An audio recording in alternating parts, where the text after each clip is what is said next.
अस्सलाम वालेकुम दोस्तों। जिम्बाब्वे ने पाकिस्तान को पहले वनडे मैच में 80 रन से हरा दिया है और कुछ मैंने पाकिस्तानियों को सुना है कि वो ये कह रहे हैं कि जनाब बारिश हो गई, बारिश की वजह से पाकिस्तान डकवर्थ लुइस सिस्टम के तहत ये मैच हारा। हमारे 20 ओवर्स में 60 रन के ऊपर 6 मुस्तनद बल्लेबाज वापस पवेलियन जाकर आकिब जावेद साहब के साथ ड्रेसिंग रूम में बैठ गए थे। हमारी 6 विकेटें गिरी हैं 60 रन के ऊपर, वो भी जिम्बाब्वे के खिलाफ।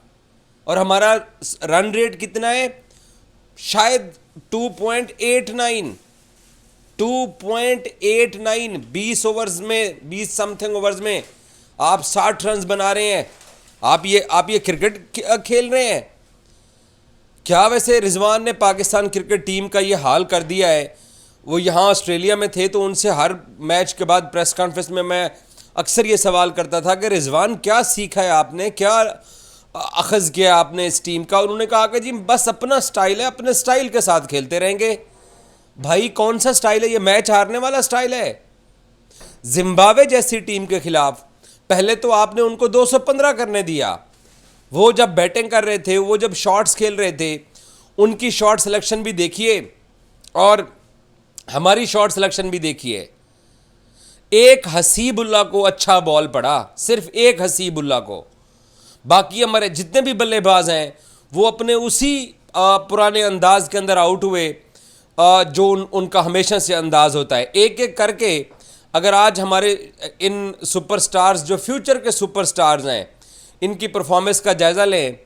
अब्दुल्ला शफीक साहब लेग स्टंप के ऊपर जाती हुई गेंद को छेड़ रहे हैं। भाई तेरे से नहीं खेली जाती लेग स्टंप पर गेंद को, तो तू उसको मत छेड़, मत खेल, अपना विकेट तो ना गवा। अपना विकेट थ्रो करके आप भाईजान चले गए हैं। यहाँ एडिलेड में आपकी एक इनिंग्स अच्छी आ गई और अब उससे क्या है कि अब हम मज़ीद कितने साल तक हम इसी तरह के ब्लंडर देखते रहेंगे। और दुनिया के बाकी जो बल्लेबाज हैं उनकी परफॉर्मेंस भी देखें और हम अपने बल्लेबाजों की परफॉर्मेंस देखें तो कितना वाज़ेह फ़र्क दिखाई देता है। साइम अयूब साहब, वो 6 महीने बाद कोई एक अच्छी इनिंग्स आ गई और उससे हम सब ने कहने वाह वाह वाह, नो लुक शॉट वाले बल्लेबाज आ गए। वो जायसवाल इंडिया का आपका हम उम्र है, वो किस तरीके से बैटिंग करता है उससे बैटिंग थोड़ी सीख लो। लेकिन नहीं, हमने क्योंकि सीखना नहीं है, हमने उसी पुराने तर्ज के ऊपर चलना है जो हमारा एक अरसे से अंदाज रहा है। हमने उसी तरह से बैटिंग करनी है। सलमान अली आगा ऑस्ट्रेलिया के खिलाफ वनडे सीरीज में भी नाकाम रहे, ऑस्ट्रेलिया के खिलाफ T20s में भी नाकाम रहे। हमने उनको नायब कप्तान बनाया हुआ है और हमने आगा साहब को जिम्बाब्वे के खिलाफ इन 3 वनडे मैचेस के बाद जो 3 T20 मैचेस हैं उसमें कप्तान बनाया हुआ है। रिजवान साहब जिम्बाब्वे से वतन वापस आ जाएंगे। और वैसे मैं आता हूँ बाबर को रेस्ट करवाने के ऊपर और उसको इमाम उल हक और फ़खर जमान को टीम में शामिल ना करने के ऊपर। कामरान गुलाम कामी, वो सही कमेंटेटर ने कहा था यहाँ ऑस्ट्रेलिया में कि it's not a Multan baby. वो मुल्तान में इंग्लैंड के ख़िलाफ़ आपका एक शो निकल आया, उसके बाद कामरान आप अपने टैलेंट के साथ इंसाफ नहीं कर रहे हो। और अगर आप इसी तरीके से परफॉर्म करते रहे तो मेरा ज़ाती ख्याल ये है कि डोमेस्टिक क्रिकेट में आप वापस चले जाओगे, आप गुम हो जाओगे। आपसे तो बेहतर है फिर हम आबिद अली को ले आए। वो डोमेस्टिक के अंदर स्कोर तो कर रहा है, सेंचुरियाँ तो कर रहा है। उसके बाद आ जाए इरफान नियाजी, ठीक है यंग क्रिकेटर है लेकिन इतनी ज़्यादा भी फेलियर इरफान ये बहुत ज़्यादा होते जा रहे हैं। इन फेलियर्स के साथ आप आगे अपनी जो टीम के अंदर जो पोजीशन है आप उसको बरकरार नहीं रख पाओगे। हम मीडिया वालों की भी नज़र है, पाकिस्तान क्रिकेट के नाकदीन की भी नज़र है, साबिक क्रिकेटर्स भी देख रहे हैं, सेलेक्टर्स भी देख रहे हैं। अब तो आकिब चीफ सेलेक्टर भी हैं और साथ हेड कोच भी बन गए हैं, तो आप नहीं सर्वाइव कर पाओगे।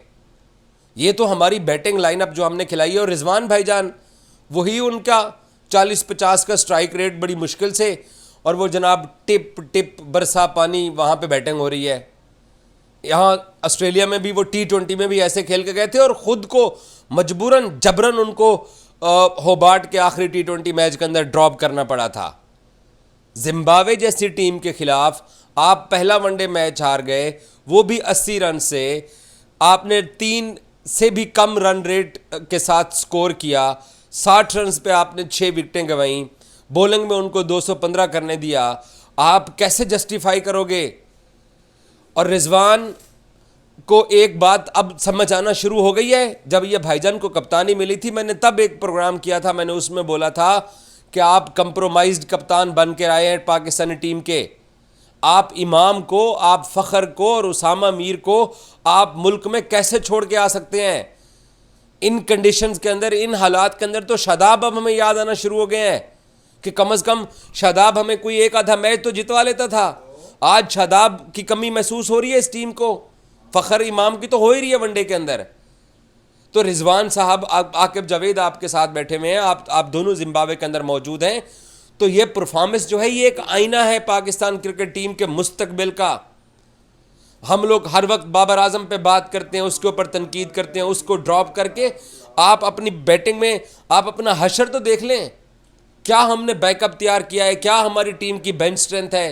रिजवान यहाँ ऑस्ट्रेलिया में थे तो एक ही बात वो बार बार हम रिपोर्टर्स को समझाने की कोशिश करते थे कि वो स्ट्रेंथ अपनी सेट कर रहे हैं, वो बेंच जो स्ट्रेंथ है उसको मजबूत करने की कोशिश कर रहे हैं और पाकिस्तान क्रिकेट के मुस्तकबिल की तरफ देख रहे हैं। भाईजान, मुझे ऐसा लग रहा है कि मुस्तकबिल जो है वो हमारा, मुझे तो तारीख लग रहा है, मैं सच बता रहा हूँ आपको, मुझे तो मुस्तकबिल तारीख लग रहा है। जिस तरह की परफॉर्मेंस का तसलसल हमने बरकरार रखा है, ऑस्ट्रेलिया के जो 3 T20 मैचेस हम लगातार हारे हैं, वो वनडे की सीरीज की जीत के पीछे नहीं छुप सकते हैं।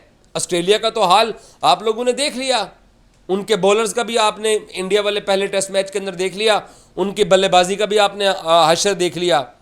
तो मैं तो ऑस्ट्रेलिया की वनडे की परफॉर्मेंस और जो उनके वनडे और टेस्ट के उनके सेम प्लेयर्स हैं, मैं तो अपनी वनडे की जीत ऑस्ट्रेलिया के डाउनफॉल के साथ अटैच करना चाहूँगा कि ऑस्ट्रेलिया का डाउनफॉल स्टार्ट हो चुका है।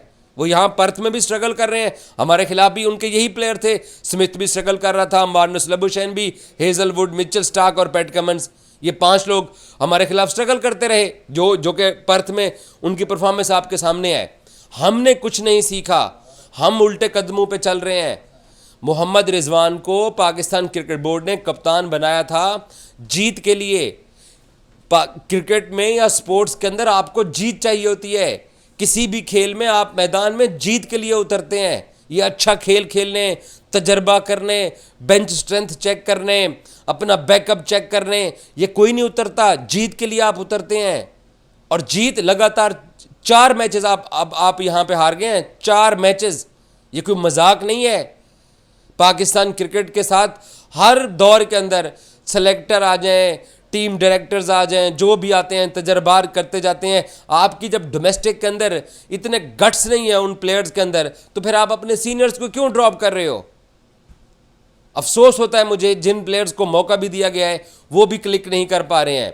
और अगर यही तसलसल बरकरार रहा तो हमें किसी प्लान सी के ऊपर जाना पड़ेगा। प्लान ए के तो प्लेयर्स को आपने बिठा दिया, प्लान बी आप आजमा रहे हैं जो आपको नतीजे दे रहा है, और आप प्लान सी के ऊपर जाएंगे तो पता नहीं हम किसको खिलाएंगे।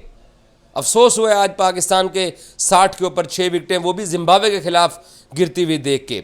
और आज जिस तरीके से जिम्बाब्वे ने हमारे बल्लेबाजों को आउट किया है, उनका पैशन देख के, उनकी एनर्जी देख के, मुझे आगे भी हालात अच्छे दिखाई नहीं दे रहे हैं। मैं सीरियसली बात कर रहा हूँ, मुझे नहीं अच्छे हालात आगे दिखाई दे रहे हैं, क्योंकि हमने जिस तरीके की पैथेटिक क्रिकेट खेली है। अगर यही परफॉर्मेंस का मेयार बरकरार रहा तो भाईजान हम सब ने फिर रोना धोना शुरू कर देना है। चलें, पहला मैच गुजर गया है, देखते हैं आगे क्या हम करते हैं अपनी गलतियों से। मुझे तो इस बात की हैरानी होती है कि यार हम अपनी गलतियों से सीखते ही नहीं हैं। गलतियों से सीखना चाहिए।